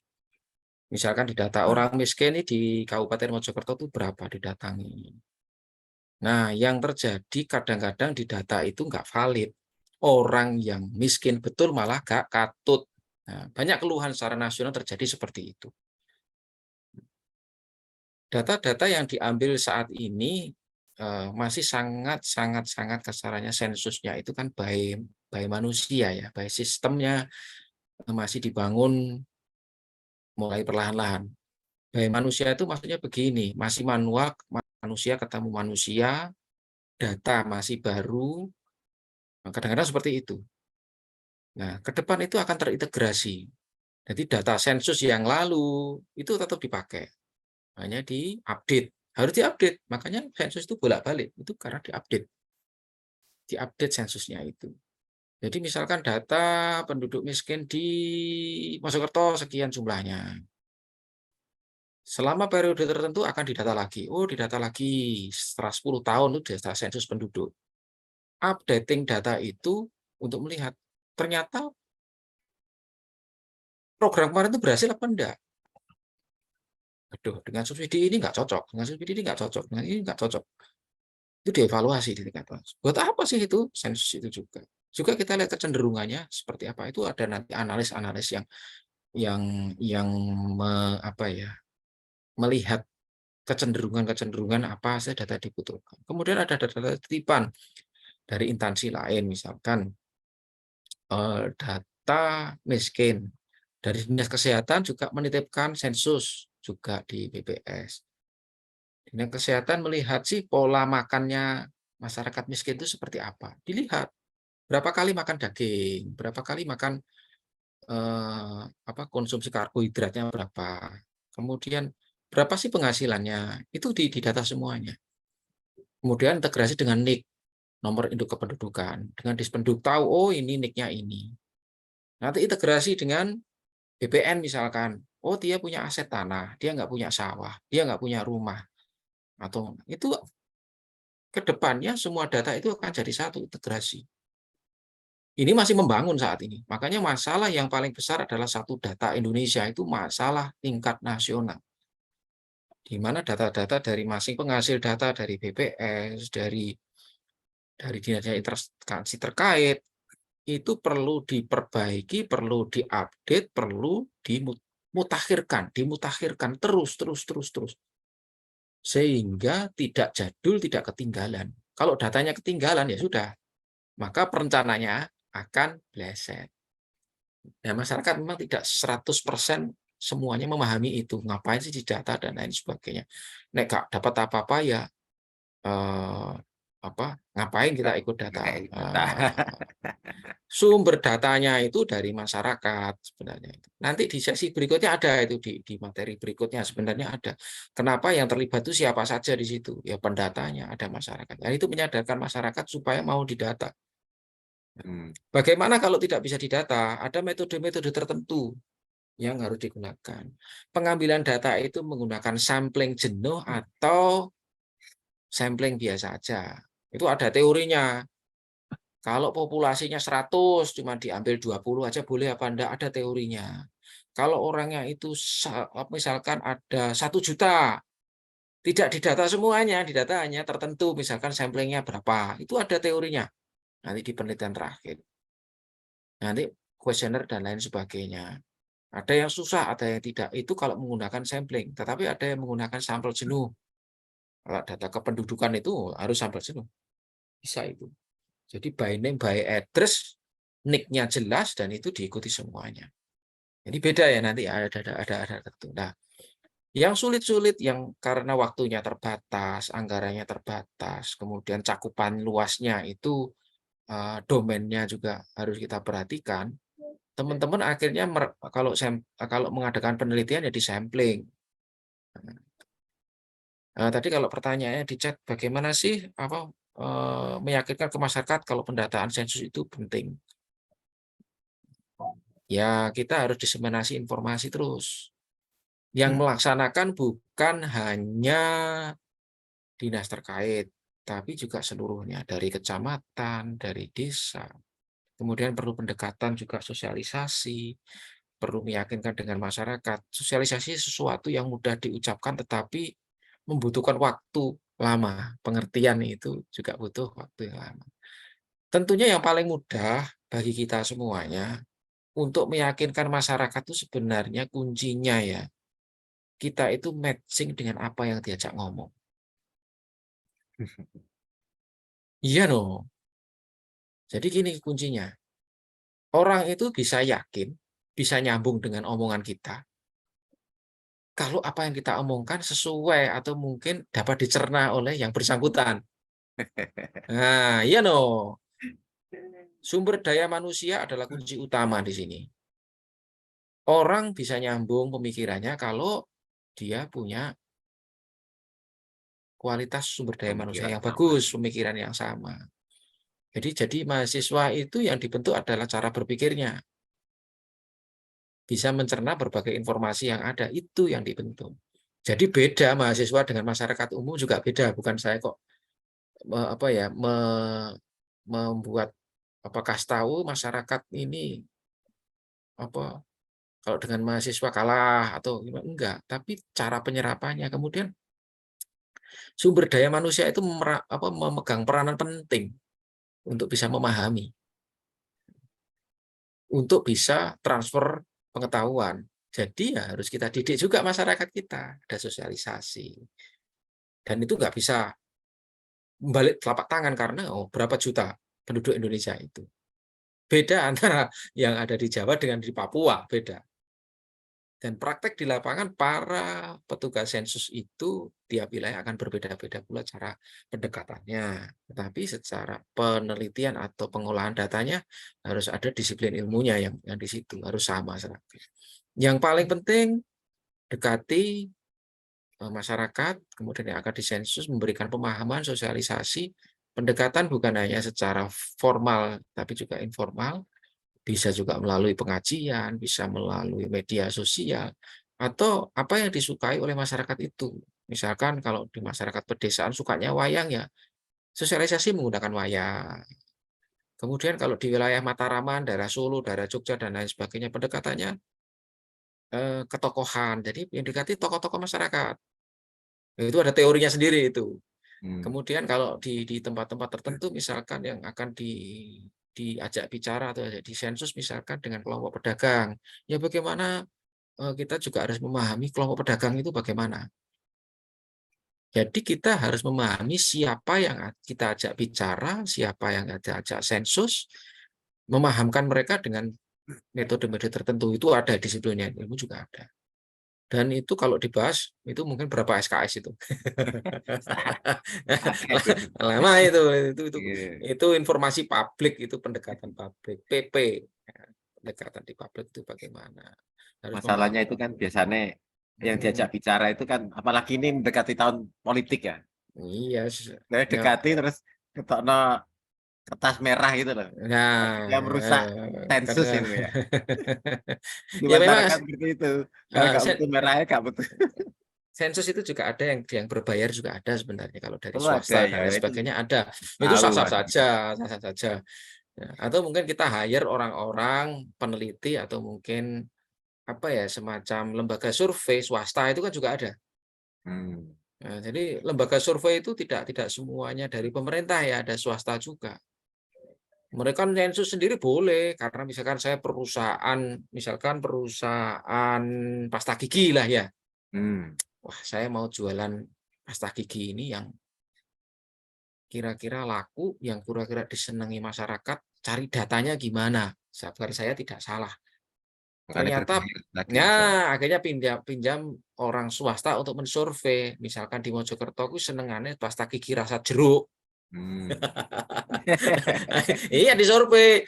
Ada orang Gak gelem survei, soalnya gak betul "Eh, nggak sih. mau Pak, wes gini lah tak bayari." Nah itu terserah lembaga surveinya, dibayari oleh swasta juga bisa.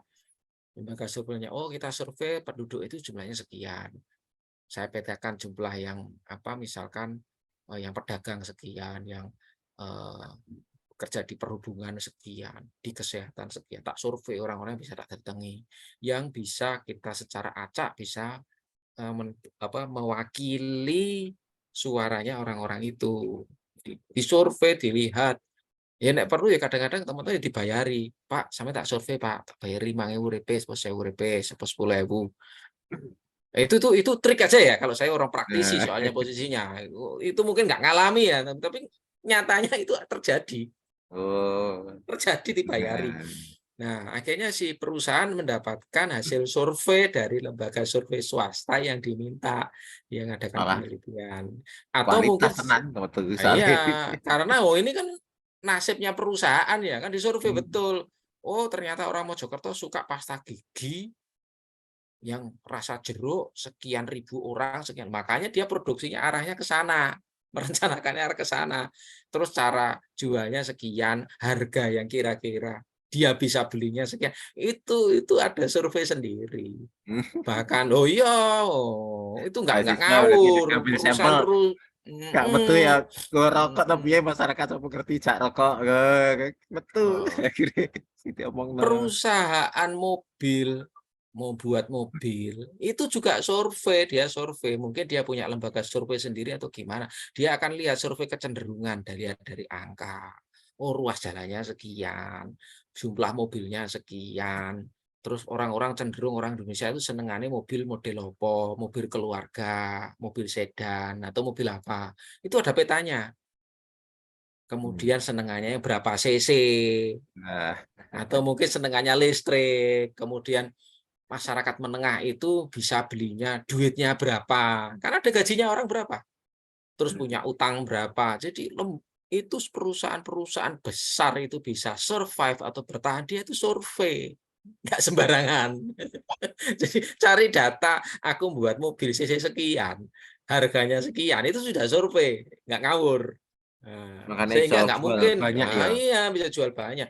Lah kita jual mobil harga 20 juta, murah, tapi cc-nya 5.000 cc. Bensinnya 1 liter 4 kilometer. Siapa yang mau beli? Nggak kuat beli bensinnya. Nah, Nggak laku itu nggak makanya laku. saya produksi nasional ya nggak laku ya, surveinya Jadi mungkin kurang. ada surveinya, pengambilan datanya, validasi data. Itu di dunia swasta itu seperti itu. Di dunia negara juga sama. Di negara itu. Nah, ini jadi punya gambaran ya. Mungkin mungkin ini sekedar ngobrol-ngobrol saja. Jadi pentingnya data itu seperti itu. Nah, mahasiswa ini senengannya apa? Misalkan makan Indomie, Indomie rasa apa? Itu disurvei itu dari perusahaan Indomie. Maaf sebut merek ya. Nah, Paling suka mie model apa? Oh, itu penelitian itu. Bisa. Biasanya mie itu dikonsumsi pas waktu buat skripsi. Makanya itu apa tempat-tempat pemasaran produk itu berdasarkan data yang ada. Itu nggak sembarangan. Saya pernah dengan perusahaan minuman ya di Karsidenan Madiun. Kita ngobrol, Pak, gimana Pak? Wah, ini kalau di wilayah Magetan itu di Sarangan itu pemasarannya buruk Pak. Yang paling bagus di daerah bawah Ngurang-Garing, daerah panas. Jadi kalau kita jual minuman ini yang laku itu di sini. Kalau di sana ya laku tapi sekian, ya proyeksinya ke bawah. Itu contoh itu sudah ada dan mereka sudah mengadakan survei sendiri juga. Kalau di tempat kami ada lembaga penyiaran publik Radio Magetan Indah. Itu survei kecil-kecilan kita. Oh, pendengarnya berapa? Oh, yang request lagu dangdut berapa? Oh, request lagu luar negeri berapa? Oh, request lagu eh, nostalgia berapa? Kemudian kesenangannya mungkin apa? Siaran tentang apa? Itu surveinya ada. Sehingga begitu besok kita produksi siar, oh kita buat jadwal produksi siar kira-kira oh ini sekian, pendengarnya sekian, ratingnya sekian, yang SMS sekian, yang telepon sekian. Ternyata senang orang-orang misalkan kuliner, makanan yang kita tampilkan, oh makanan, oh sejarah, jam sekian yang lihat siaran itu ibu-ibu rumah tangga. Nah, itu ada surveinya, nggak ngawur. Jadi siaran itu juga ada surveinya. Pentingnya data dan pengambilan keputusan di situ. Ada ilmunya, jadi nggak angger ae. Jenengan jualan di tempat sepi, nggak ada yang liwat, ya rugi. Sopo yang mau beli? Ada surveinya secara sederhana dilihat, oh, orang sini senengannya apa. Nah, saya sempat ngobrol dengan perusahaan minuman tadi ya seperti itu. Nah, kayak gitu. Minuman ini kelas, ini dibawa ke hotel berbintang 5. Itu ada, itu hitungannya ada semuanya. Dan perkembangan analisa saat ini itu sudah dimanfaatkan oleh perusahaan-perusahaan. Kalau kita hanya menggunakan insting saja nggak cukup. Yang lebih mengerikan lagi, analisa itu sekarang yang menganalisa bukan manusia lagi, tapi mesin. Ya, kemarin saya sebutkan dengan artificial intelligence. Kemudian sudah menggunakan IoT, menggunakan analisa menggunakan komputer, menggunakan internet. Trafficnya paling sibuk di apa, itu sudah kelihatan. Tapi intinya semuanya didapatkan dari data, dari survei. Anda tidak percaya sudah disurvei. Sudah disensus. Percaya apa enggak? Sudah disensus. Sudah. Mahasiswa Sudah. Unip ini sudah disurvei paling.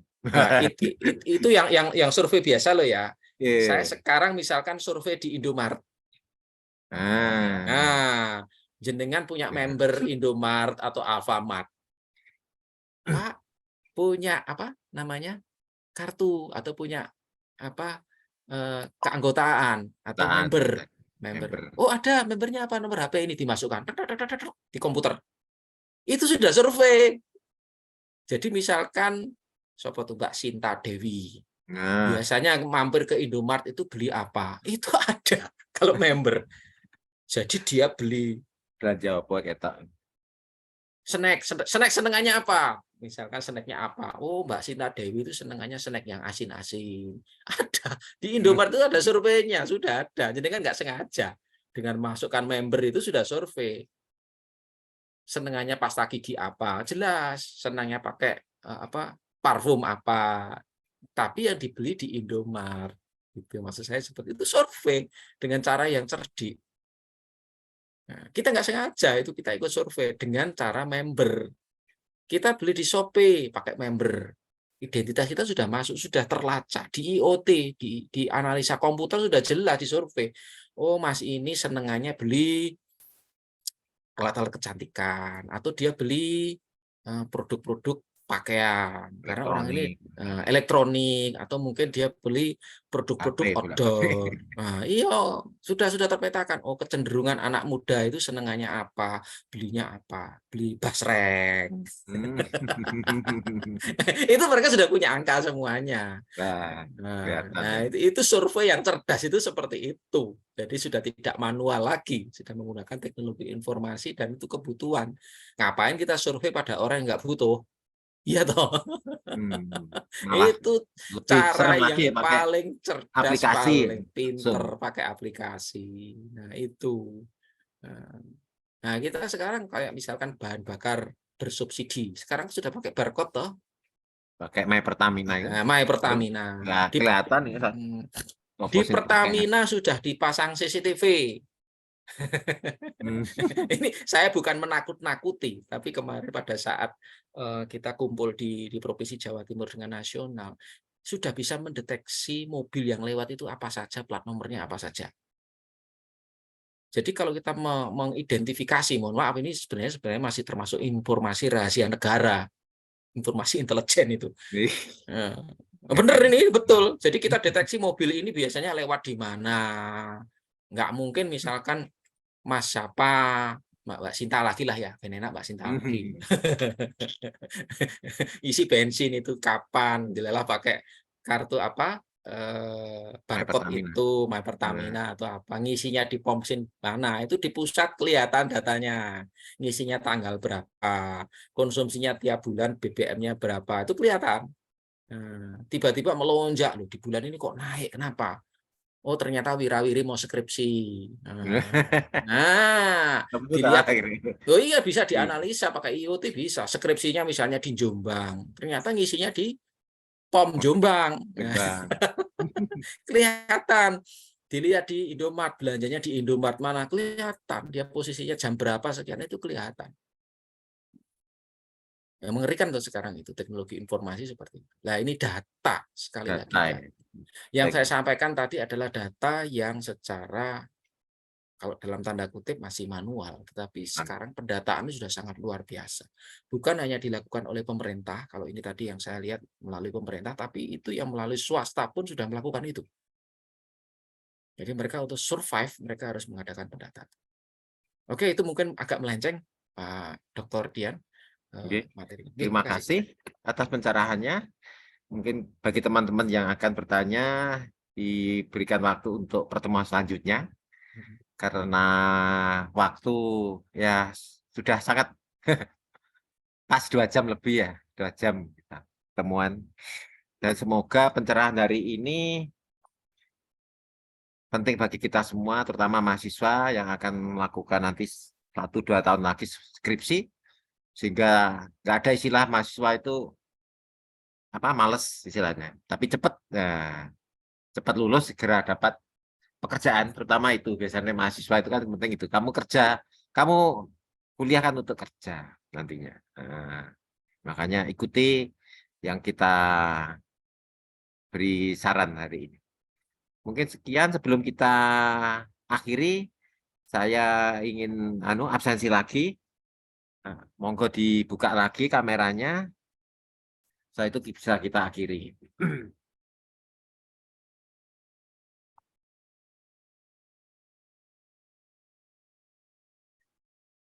Monggo dibuka lagi kameranya, Mas Paul, Mbak Sinta, Mbak Mas Honoris, Mbak Latifa, Prilia, monggo yang lainnya ada yang mungkin putus lagi ya. Oke, masih ada yang belum terbuka, Mas Paul, Mbak Selga, Mbak Sinta, Mbak Latifa, monggo dibuka, saya tunggu. Mas Rafaelino, jadi teman-temanmu monggo dibuka kameranya.